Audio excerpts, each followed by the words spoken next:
आज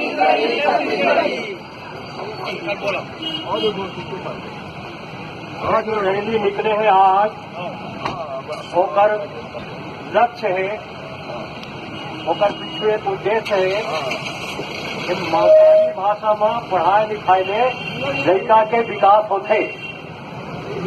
जेकर जौन मातारी भाषा है वो मातारी भाषा में पहली कक्षा से लेकर 5वीं कक्षा तक के सब विषय पढ़ाएगा। मातारी भाषा एक भाषा के रूप में नहीं पढ़ाया जाए, माध्यम के रूप में पढ़ाया जाए। मातारी भाषा मित्र भाषा के रूप में नहीं, मातारी भाषा के माध्यम में सब विषय पहली से 5वीं तक पढ़ाया जाए। सब विषय में धराव आवे सब प्रांत में, केवल छत्तीसगढ़ प्रांत में नहीं है। तो हमारे एक मांग है और जो कानूनी अधिकार है, संविधान के अधिकार है, न्यायालय के भी अधिकार है, तो पहली कक्षा से लेकर 5वीं कक्षा तक मातारी भाषा छत्तीसगढ़ी में सबको विषय पढ़ाया जाए। पोखरे में रैली निकले हैं, खाली छत्तीसगढ़ी नहीं तो छत्तीसगढ़ के जितना भी मातारी भाषा है, मोदी है, हल्बी है, खत्री है, कुरुख है, सरगुजी है, तो छत्तीसगढ़ में इसमें जितना मातारी भाषा है वो मातारी भाषा के माध्यम लेके पहली कक्षा से लेके 5वीं तक सब विषय पढ़ाया जाए।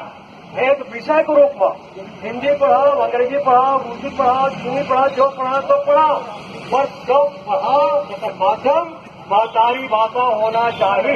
यही एकमात्र हमारे सबसे मांग है, जो कानून के संविधान क्या है, और यही बात लेकर के हमारा आज राज्यपाल जी के नाम ज्ञापन देने पर निकले हैं। आप सब धन्य बता जाकर पुलिस वाले भैया घड़ा सुने, वो बिल्डिंग में खड़े तो लोग सुने, 7 बजे भैया घड़ा में सुने, वो दुकानदार भरे हवा जहाँ बाहर करो सुने। हमारे मातारी भाषा छत्तीसगढ़ी पढ़ाई लिखाई नहीं हुआ तो छत्तीसगढ़ी हमारे बिहारी मर जाए। सोचा रखो, पढ़े लिखे में हमारी मातारी भाषा जिंदा रही, ध्यान में रखो। अब वो राजभाषा बन गई, ये 2007 से लेके अभी तक के राजभाषा बन गया हुआ है। और वो सरकारी कामकाज नहीं होते, पढ़ाई लिखाई नहीं होते। हम सरकार ने कहा था और स्कूल में लगा था, जनता ने कहा था, छत्तीसगढ़िया मनखा में लगा था, भाई ने कहा था, बहनी ने कहा था, अरे तू अपन मातारी भाषा के सम्मान करो, उसका सम्मान रखो, वो लिखो और पढ़ो, कोई लिखे थोड़ा लात मत मारो, अपन भाषा के सम्मान करो।